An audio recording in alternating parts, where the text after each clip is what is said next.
Welcome to the Pandemic Baseball Book Club podcast. I'm Greg Larson, and today we're discussing Two Sides of Glory, the 1986 Boston Red Sox in their own words, coming April 1st from the University of Nebraska Press.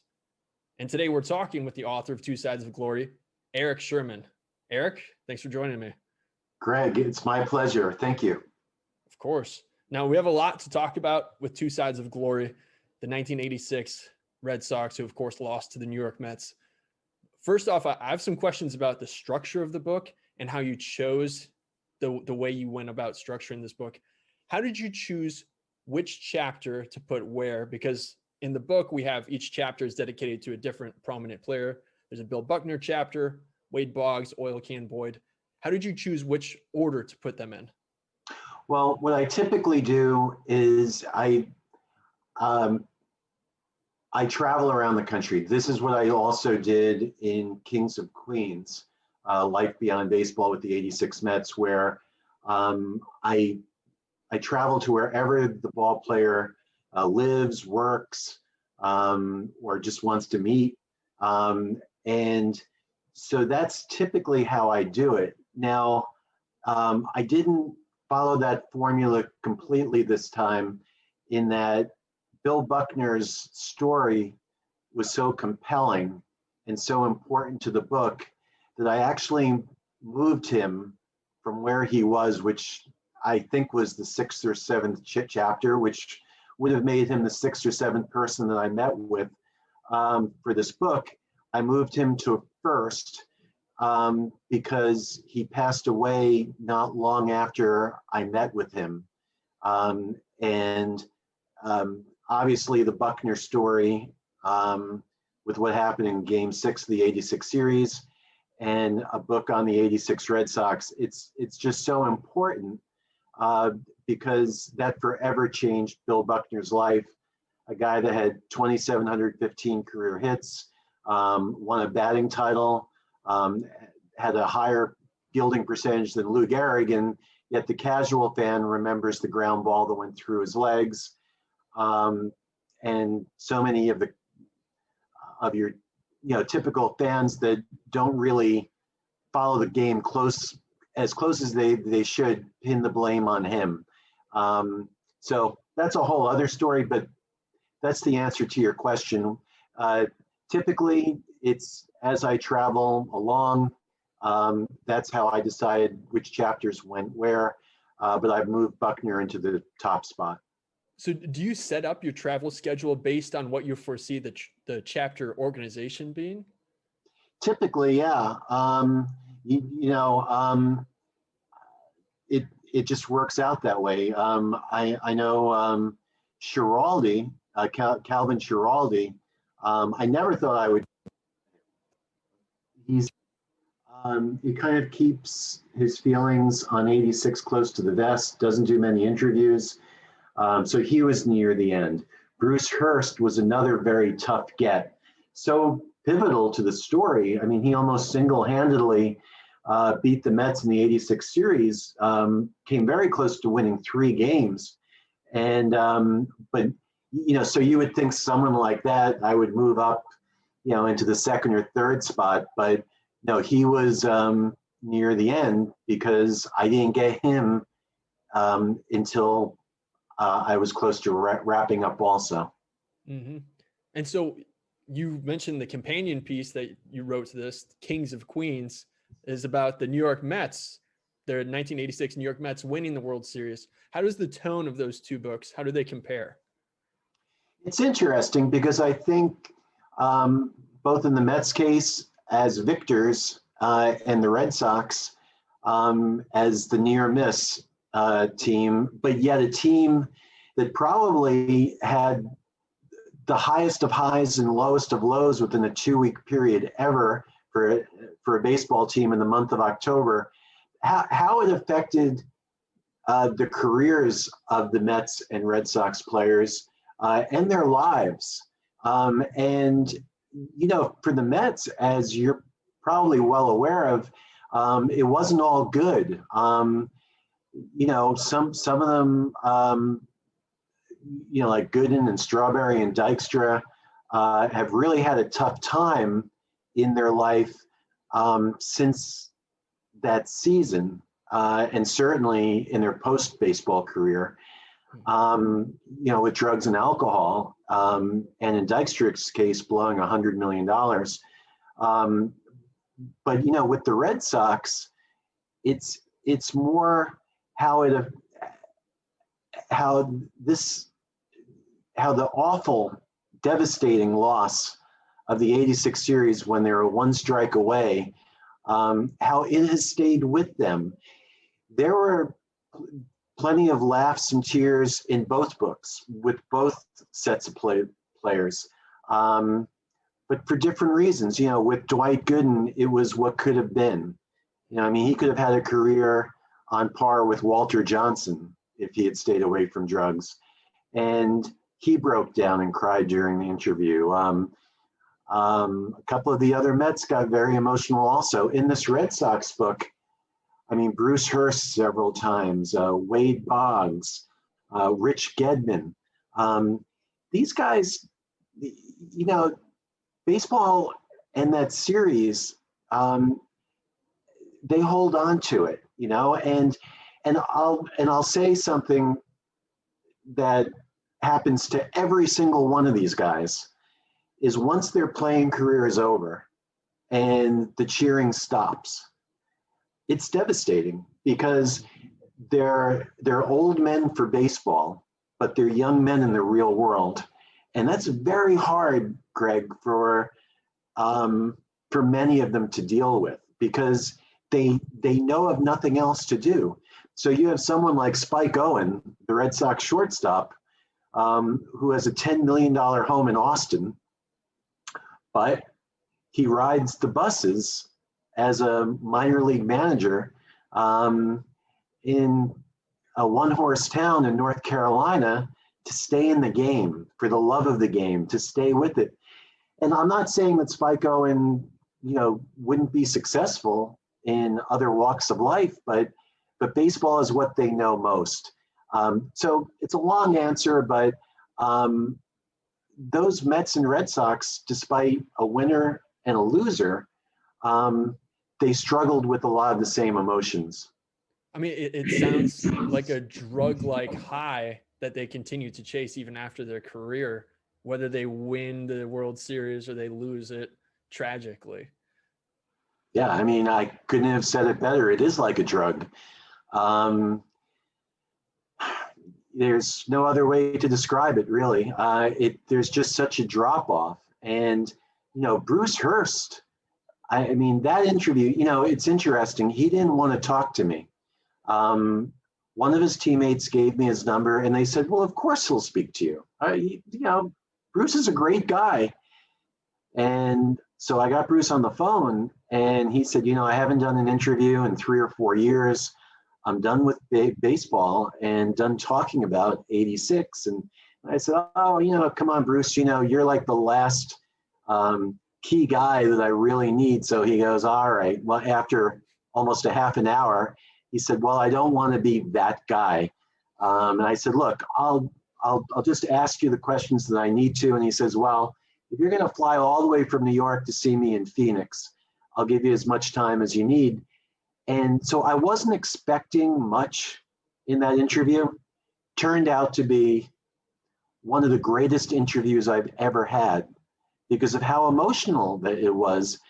And he confided in me and he said, I really wish that I had done something else with my life. I'm paraphrasing a little bit, but when baseball is over, it's so hard.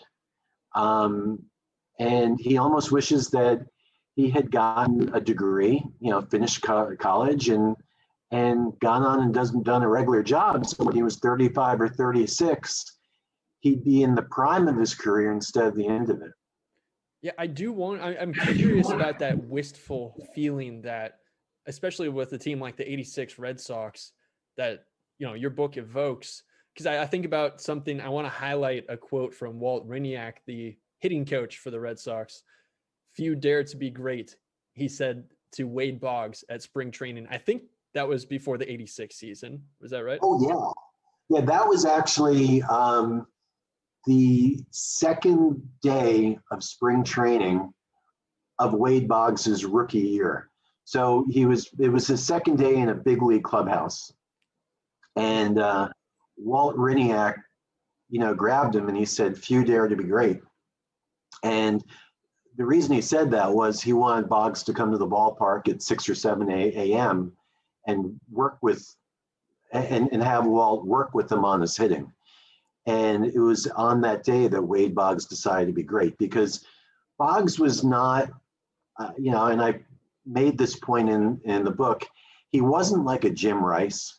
Rice, I think, was 21 years old in his rookie year. And, if he wasn't injured late in September, he may have been the one to win the MVP and Rookie of the Year instead of Freddie Lynn. I mean, it was very close. Rice was a natural. Boggs really had to work with it and become a student of the game. And yeah, I'm sure that ingratiated him to the Boston fan base as well. Sure. Working class style. But I do wonder about that. Those guys daring to be great that season. They went from 5th place in 85. Is that right? And then they go to the World Series the next year in 86. Did you get the sense from those men that maybe some of them wish they had never gotten that close to only fall painfully short? Well, I think Rich Gedman came the closest to saying that, because he said he told me he's never gotten over the pain of 86. And some of the guys pointed out, it may have even been Gedman, how he hated how that loss against the Mets brought so much division on the team. It was kind of like a he said type thing, where like in Game 6, Clemens told me that, he didn't want to be taken out of the game. He was ready to go up to the plate and hit in the 8th inning.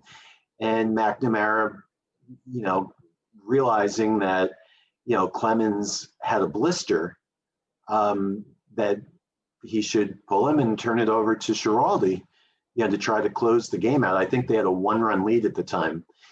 So there's that. And then, of course, in that game 6, so many crazy things happened. Was Rich Gedman, set up for a pitch in or outside?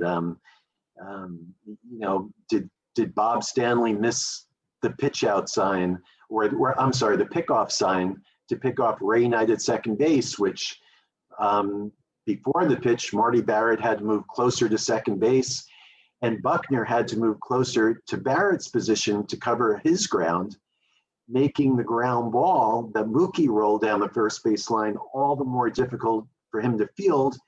And he was, like half a cripple anyway because of his injury. So there was some finger pointing, and the media in Boston only made it worse. The players really felt that the Boston media almost reveled in this. That it just gave them so much to write about. And Buckner told me that he didn't really feel, the heat, the disdain, until the following spring training, when all the questions, the writers had all winter to think about it. And that's when he felt the pain more than even in the aftermath. The previous October. Well, what do you think that says? One of the big themes in the book is how the Boston Red Sox fans and media welcomed that 86 team after the Red Sox had won the World Series in 2004 or 2000. Yep. So what does that say about the Boston fan base if only then they were willing to forgive them as though they needed forgiveness? Oh, it's interesting, Greg. So I was in college. I went to Emerson College in Boston from 84 through 88. And I was a member of the working media then. I did some work for CBS in Boston and a radio station, and you know, the city of Boston threw the Red Sox a parade and just this major celebratory event at Government Center after that World Series. And it was as big as any party the city has ever thrown. And they were celebrating everything that was accomplished. I think, to what Buckner was saying, it was when the fans and the media had some time to think about how close they came. That's when it got hard. In fact, in 2003, Marty Barrett and I were going to collaborate on a book on the '86 season. And we had a solid book proposal, a sample chapter. There was plenty of new information that had never been revealed. Marty is such an astute guy. And the publishing industry basically rejected it, saying, you know, it's too soon. You know, it still hurts these Boston fans too much. So, yeah, I think you're right, Greg. I think until 2004, that fan base didn't completely get over it. It's like, forgiving is a hard word because really there's nothing to forgive. The Red Sox were trying their best. But 2004 alleviated a lot of the pain that the fans felt from '86. The curse was over. And Bobby Ojeda, who had pitched for the Red Sox before getting traded to the Mets, you know, prior to the '86 season, told me he found it so deliciously ironic that it was 86 years between 1918 and 2004 that the Red Sox finally won. Right. I mean, it's one of those moments of poetry. I mean, where do you stand on, we talked about a little bit of all of the fluke instances that happened in that game 6 in 1986. Where do you stand on the Bob Stanley wild pitch or pass ball by Gedman? It looked, well, so they both talk about it in the book, and it just seems to me, from talking to them both, that, you know, Gedman knew what was coming, but the pitch was just so far inside, and he got a glove on it, but not enough, and the pitch just got away, and that's all there was to it. There was no cross up. They could be covering for each other, but I know that Gedman and Stanley care very much for each other. They both had deaths in their families that season, and they both badly wanted to save that World Series game in the worst way. And, you know, Stanley actually had a very good career, but wasn't, '86 was probably, he might not agree with this, but statistically, it was probably one of his only average seasons at best. Schiraldi was really the one in the second half that came out of nowhere. He had like a 1.4 ERA and just came out of nowhere. They brought him up from the minors, and he was almost perfect for the second half, which is a shame too. You know, you had these guys, you know, so Schiraldi had the great second half, kind of a folk hero in Boston. And you had Stanley, who really had a solid career. You know, he's in the Red Sox Hall of Fame and pitched a pretty good World Series. People forget that. I think he had 5 appearances and didn't give up a run in the other appearances except for Game 6. So Game 6 was just a nightmare for so many of these Red Sox, and it stuck with them for decades. I mean, it must be a traumatizing event to all of these years later to, I mean, here we are nitpicking those instances that are just a reaction in the moment, but then it just gets expanded over time. It's got to be hard for everybody involved. I mean, Well, it is. I mean, it's 35 years now, and you and I are talking about, um, whether or not Bob Stanley threw the ball too far inside, or if he was crossed up with Gedman. Did he miss a pickoff play? Boy, Mookie, never has long at bats like that. Never. He's usually 2 or 3 swings and he's out of there, and he never pulls the ball right down the line. And should Buckner have been in the game then? Because Stapleton, would come in as a defensive replacement throughout the year and playoffs for him. And did Clemens really want to come out of game 6, or did McNamara pull him? And we dissect this game 3.5 decades later, and that's why I felt it was important to do a book which is truly the last word, the definitive book on this Shakespearean drama-like team that came oh so close, after having a near perfect season, and to just have it all fall by the wayside in one inning. And I was talking to somebody the other day about this. The day after Game 6 in Boston, Game 7 was postponed for rain. And I remember walking the streets of Boston on this gloomy, damp, late October afternoon, and no one was around. And it was a Sunday. It's understandable, but there was just this gloom in the city that you could feel.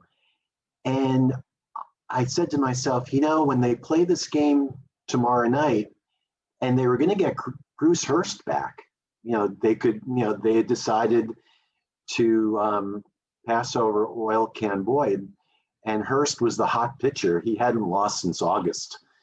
And they were set up really well to win game 7. And I remember thinking, even if they win game 7 and end this 68-year curse, it won't be the same. Game 6 was so devastating. And I've talked to other people that were in Boston at that time, and they thought the same thing. Really remarkable. Yeah, I mean, there's so much at play. These guys, it was obvious they weren't just thinking about their own glory. They're thinking about the team. But I was shocked at how many of those players mentioned Mrs. Yawkey in the front office. For somebody, I grew up as a Minnesota Twins fan. I don't know a lot of Boston Red Sox history. Why was she such a prominent figure for these guys? And it's so shocking for me now as a modern fan. Front offices versus players is a much less amicable relationship. Why did they love that woman so much? Because baseball now, it's run primarily by corporations. You don't typically have families like the Steinbrenner families of the world. I can say with the Mets, they had the Wilpons, they were not beloved. But now you have, the Cohen family, which so far so good. They love him. But think about how few teams now are run by families. And the Yankees, they own the Red Sox. I think you got to go back to the 30s. And Jean Yawkey was such a classy lady. And she was the kind of, she was a fan. She would keep a scorecard every game. She was a fan, and she really loved those players. And, the Red Sox, while the Yankees owned them, were some of the highest paid teams in terms of payroll in all of baseball. when Carl Yastrzemski was doing what he was doing in the late 60s and early 70s, I mean, he was probably, the best hitter in the game for at least 2 or 3 years. I mean, he was the highest paid player in the game, and they paid their players well, and they took care of them. And Gene Yawkey was just such a fan. And, Wade Boggs told me that he had a verbal agreement with her to spend the rest of his career in Boston. It was going to be a long-term deal, even after the whole Margot Adams thing, and after an off season, which I think he hit, I want to say 259, which was ridiculously low. I mean, aberration. I mean, he was like, a 340, 350 hitter, and then he drops down to like 259, just an off year. And off that year, she was going to renew his contract for another 6 or 7 years. And then she died in the off season before they could put ink to paper. And the regime that took over and made decisions on contracts, they basically, I think they offered him a 1-year extension, and he turned it down, and instead of playing out his option, I think he would have had to wait until May to sign with another team or something like that. He became a free agent and went to the Yankees. I mean, it is, you obviously have more insight on this than I do, but it just seems ironic to me that then that very heavily relationship-based front office to player, culture that they built there was not able to win a World Series. But then once Moneyball and the more systematic analytical side took over, then they won a World Series. How do you reconcile that when we're trying to think about this team being so beautiful with its relationships? Respectfully, I don't agree with the whole Moneyball thing. I know that in the movie, they alluded to the fact that, the Red Sox, once they embrace, the Moneyball way of the game, I don't know. I mean, they had a tremendous team at the beginning of the century, the millennium, with Ortiz and Manny Ramirez and Johnny Damon at the top. And I mean, they had a terrific team in the pitching, my goodness, with Pedro and Schilling. They had a strong bullpen, and they became a very elite team. And I just think it was a case that they got better. And, they had some remarkable players. I mean, they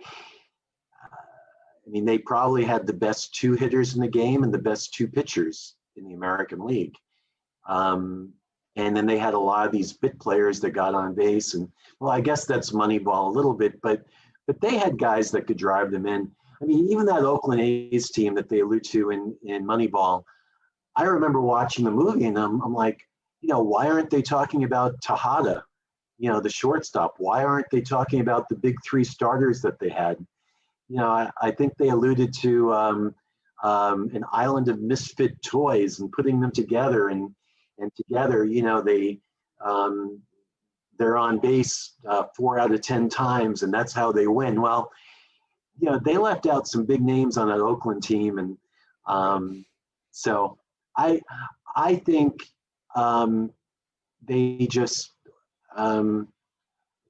with John Henry, and they infused a lot of money into the team, and they kept their stars.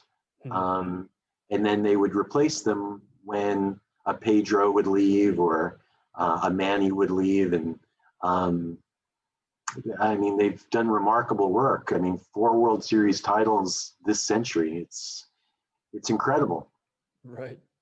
I want to shift gears just a little bit to my favorite chapter, my favorite character, Oil Can Boyd. Well, yes, that was my favorite part of the book. And I want to read an excerpt from that chapter that I just love about nicknames. You ask Oil Can Boyd, you say, what do you think happened to all the great nicknames? You never hear any anymore. And Oil Can said, again, that came with the flair of the African-American player, which is now missing from the game, Boyd says. A few white guys had cool nicknames like Smokey Joe Wood, Walter the Big Train Johnson, or Boo Ferris. But those white ball players came from the South. You very seldom had a ball player from California or Massachusetts that had a nickname. In the South, people usually have two things, a sense of humor and a nickname. Ain't nobody funnier than a person from the South. I don't care what kind of comedian you are. 2/3 of Black comedians are from the South, or their mom is from down there. It's built into you. It's where the great nicknames came from, and it goes with baseball better than anything you could ever imagine. I love that. As somebody who spent a lot of time in South Carolina and Georgia, that rings so true to me. The personalities, I mean, the Oil Can Boyd, you talk about a lot of the pushback and racism he experienced from the Boston fan base. But at the same time, like, he had the guts to put himself out there and be an entertainer. He and Wade Boggs are really the only two people I saw in the book that referred to themselves as entertainers. And I feel like that nickname concept is indicative of that perception of themselves. What do you think has changed? I have Oil Can's perspective, but what do you think has changed over time to, it seems like fewer nicknames, fewer personalities in the game? Yeah, because I think the game's gotten really serious. I mean, in those days, ball players, of course, they made good money, and the best players made really good money. But in general, the majority of your team, were $200,000 and $300,000 a year guys, and they were more like their fans, and but now it's like they're leaving the ballpark, not necessarily with each other, but they're leaving with their nutritionist, or the guy that, their physical therapist, or their lawyer, their publicity manager. It's changed. They work out year round now. They don't do anything else. So in that respect, that everyman mentality, I think, is missing from the game. The 86 Mets, my God, I mean, these guys would go out 12, 14, 16 at a time to a strip club, and they would get hammered. And, that stuff doesn't happen anymore. It just doesn't, and really, I mean, with Twitter and Instagram, and everyone's got a phone, has a camera on their phone now. Things have really changed. Like, guys are more guarded. And I think that's the biggest reason. I think a lot of things have changed since the 80s, and nicknames are one of them. They become less entertaining or less of entertainers, because there's so much money on the line. And I think that's really what fueled the steroid era. Lenny Dykstra, for all his craziness, he actually is pretty astute about an awful lot of things. And he said to me once, he said, look, I mean, would you rather be the guy in AAA, making $30,000 a year and sweating your nuts off on a team bus, on a 10-hour bus ride? Or would you rather be making $400,000 or $500,000 as a big league rookie, staying in 5-star hotels, and he said some other things about women that I won't repeat here, but right. It's like, there's such a fine line. So, there's so much money in the game, and I think a lot of the personality that was once a big part of the national pastime is gone. That Red Sox team, I mean, you just go around the horn. I mean, I could just tell you nicknames, and all these years later, you'll know, Buck, Spike, Chicken Man, Getty, Rocket. oil can, steamer. There's just almost everyone has a nickname. And the cool thing about Oil Can was he was helping out a little league team, and he gave everybody on the team a nickname.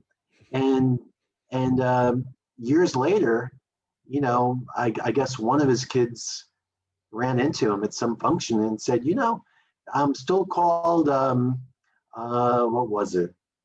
I'm still called Bubba all these years later Right. because of you. So it's kind of neat. I mean, I'm curious about the absence of black ball players too that Oil Can talked about. I mean, why do you think that is? Oh, I mean, it's easy. I mean, well, first of all, there are less white players too. You had this incredible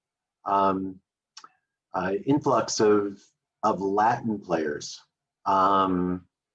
It's just remarkable, and every major league team has not one but several camps where they invite the top Latin prospects to every year. And it's because, I hate to use the term, but they're a dime a dozen. You don't have to sign these guys, like American top prospects. I mean, these guys get multi-million-dollar signing bonuses. You draft somebody from the Dominican Republic, and a lot of them will sign for $20,000, and so, the number of white players are down too, but the African American numbers, I mean, it peaked at, I want to say 28% in 1973, and now it's down to around 6 or 7%. And, I think it's because in the United States anyway, it's become an expensive game to play. I have a son and a daughter. They're both in college now, but I coached them both for 15 years while they were in Little League. My daughter in softball and my son in baseball. And by the time they were in high school, a lot of the best players were on club teams. They weren't in Little League. These club teams, they would travel everywhere. I mean, they play 70-game seasons, and it would cost their parents, upwards of $7,000-8,000 to have them on these teams. And using $400 aluminum bats, and these with the gloves, and the best equipment, and just spending all this money to play all these games, where the Little League, that a lot of these kids were scholarship, they didn't pay anything, or I think I paid maybe $90 or $100 a season for my kids. The talent drop off once these kids hit 14 or 15 was severe. And I think, a lot of African American kids, they couldn't afford it. And so they moved to other sports, that were less expensive to play, basketball, or soccer has become immensely popular with youth today. Sports that you don't need much money to play. And I think that's the biggest reason. And I think that Oil Can was right. The Andrew McCutcheons today are so entertaining to watch because of their flair for the game, and it's missing. And so I think in many respects it was a more entertaining game, in part because of it, back in the 60s and 70s. And playing a baseball game, even if you just want to play in your backyard, you need a community of people around you who are also willing to play. Basketball, you can just go shoot hoops by yourself if you want to. You can kick a soccer ball into a goal if you want to by yourself. But if there's not a community and you don't have the resources, it's hard to get a game of baseball going. It is. Yeah. I want to step back again to the writing process, and just like how you crafted this book. How did the structure of this book, this is your 7th or 6th book? 7th. So how did the structure of this, your 7th book, differ from other books you've written, or how did the process differ? Well, there was only one other book like it, and this book, I'm the only author, and Kings of Queens, I was the only author. The other 5 books, I had a co-author. In 4 of those books, those were autobiographies. In After the Miracle, a book I wrote with Art Shamsky on 69 Mets, and which really was like the heart of the book was a trip that Art Shamsky and I took along with Buddy Harrelson, and we flew into California for a last reunion with Tom Seaver, and we flew in Jerry Kuzman and Ron Swoboda, and it was the last reunion, and because Tom Seaver wasn't able to travel anymore and he wasn't going to be able to make it back for the 69 Mets 50th anniversary celebration at Citi Field. So we brought the celebration to him. And so that was obviously a different kind of book than Two Sides of Glory.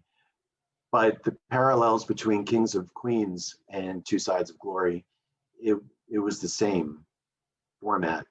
It's very similar to Boys of Summer by Roger Kahn, where he traveled to get together with the Brooklyn Dodgers of the early 50s, 25 years after the fact. So, so the 2 books, Kings of Queens and Two Sides of Glory, I travel around the country. I meet with the key and most intriguing guys from those teams. I want to be there in person instead of over the phone, so I can take in the environment, so I can read not just what they're saying, but how they're saying it, which adds so much to the book. And it's kind of the new journalism. I also throw in there what I'm thinking while they're giving me their answers. So I'm a part of the story. Right. In that respect. But in meetings like the one I had with Bruce Hurst, they were all emotional. I guess the only one that wasn't emotional was Jim Rice. He's a pretty stern individual, and I was thankful for him giving me the time, but more than anyone, he was just kind of like, well, yeah, we lost, so that's the way it goes. Someone's got to win, someone's got to lose. And you come back the next year and you try to win again. He can compartmentalize, whereas I think everybody else wasn't like that. But at the same time, it seemed like Jim had his defenses up really high too. Like, that's what he said, but there's got to be a part of him that's compensating for some kind of hurt there as well. That's at least how I read it. I don't know. We talked about the Hall of Fame, and to me, I always, for myself, I rank Hall of Fame eligibility by the eye test. You knew Joe Morgan just by watching him. That guy's a Hall of Famer. He's the greatest second baseman ever. And you just knew. Jim Rice, to me, maybe wasn't the slam dunk that Joe Morgan was, but there is no question in my mind that Joe Morgan or that Jim Rice was a Hall of Famer. And every year, it took 15 years till his last chance with the writers to get voted in. And every year I'm like, my God, I realize his relationship with the press was not great. But my God, the vindictiveness, but didn't seem to bother him. He was just like, well, I couldn't control it, so if you can't control it, it's out of your hands. I knew what I did, which was, I think, 7 or 8 straight 100 RBI seasons or something crazy like that. So if he's comfortable with that, and then I think I'm sure it hurt. Mm-hmm. to lose the 86 series, but I can tell you this, he handled it better than everybody else. And that's saying something for something so painful in particular. Yeah, especially since, he missed out on the 75 series. He was hit, I think it was a Vern Rule that threw a pitch that hit him in the wrist with like 9 days left in the 75 season. They had the division pretty much wrapped up, and he missed the postseason, and he had to wait another 11 years for another chance. And but the ALCS against the Angels was so remarkable. They were down to their last strike, facing the Angels closer, and to come back from that, it was equal, if not greater, of a comeback than what the Mets did to the Red Sox 2 weeks later. Right. Well, as we close out here, Erik, I want to ask you one final question. As a Red Sox fan yourself, what is your favorite moment in Red Sox fandom history? Well, it's interesting. I wouldn't call myself a Red Sox fan. I grew up in New York. First game I ever saw was Tom Seaver on the 4th of July in 1972, and he came within 2 outs of a no-hitter. And that's when I really got stuck on baseball. I was 6 years old. I rooted for the Mets and the Yankees, if that's possible, but I did it. But once I started writing books, then I just became much more of a fan of the game. And quite honestly, I think that happened to me when I was 8 or 9 years old. I loved that Red Sox team in 75, despite the fact they were a rival of the Yankees, because I loved how graceful Fred Lynn was. And I loved Carl Yastrzemski's batting stance. And I loved the way Louis Tiant, delivered his pitches. And but that Red Sox team in 86, I was a fan of at the time, because I was living up in Boston. I lived in the Fens. I could open my bedroom window and hear the national anthem play. And I went to 50 or 60 games that year, either as a fan or a working member of the press. And that team was very special to me. And that was another reason why I wanted to write a book. So your question was again? I'm sorry. You answered it. I wanted to know about your fandom, but you answered it with the Tom Seaver answer. When you're 6 years old, he came within 2 outs of pitching a no-hitter. That's exactly what I wanted to know, the genesis of your love of the game. No, that's it. And the next year, they had a very average team that won 82 games, but no one wanted to win in the National League East. And they squeaked by, I think, on the last day of the season, a rainy day at Wrigley Field. And then they pulled one of the great upsets in postseason history by beating the Big Red Machine. And they should have won the World Series against the A's. They were up 3-2. And the decision was made by Yogi Berra, the manager, to pitch Tom Seaver on short rest to try to close out the series in the 6th game. And when that didn't work out, the A's seized on it in Game 7. But that was a remarkable season. When you're 7 years old and you're watching that, and my dad was a Yankee fan, then the Yankees got really good in the mid 70s. Catfish Hunter came over and Bobby Bonds. I was Bobby Bonds for Halloween the year that he was with the Yankees. And I just became such a crazed baseball fan. And but I admire, the Dodger history, the Reds history, the A's history, Red Sox, Yankees, Mets, Cubs, there's no history in sports like baseball history. It's, they play every day. and they become a part of our summer. I think Bart Giamatti said it best. They fill our afternoons and evenings, and then when the cold, chill rain comes in the fall, they leave us. So it's such a beautiful sport, and it's just such a major part of my life, and I'm thrilled to death the experiences that I've gotten out of writing these books and the people that I've met. It's been a surreal experience, and one I don't take for granted. Perfect. Erik, let's end it right there. That's a beautiful ending. Tell the people where they can get Two Sides of Glory, and tell the people where they can connect with you online and when the book comes out. Well, the book will be released in, was it 13 days, on April 1st? April 1st. I don't know when when the listeners will hear this, but it'll be available everywhere on April 1st. Wherever books are sold, you can pre-order it now on Amazon.com. You can contact me. If you want a signed copy of the book.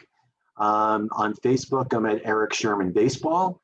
On Twitter, I'm at by Erik Sherman. That's on Twitter. Mm-hmm. And my website is erikshermanbaseball.com. Perfect.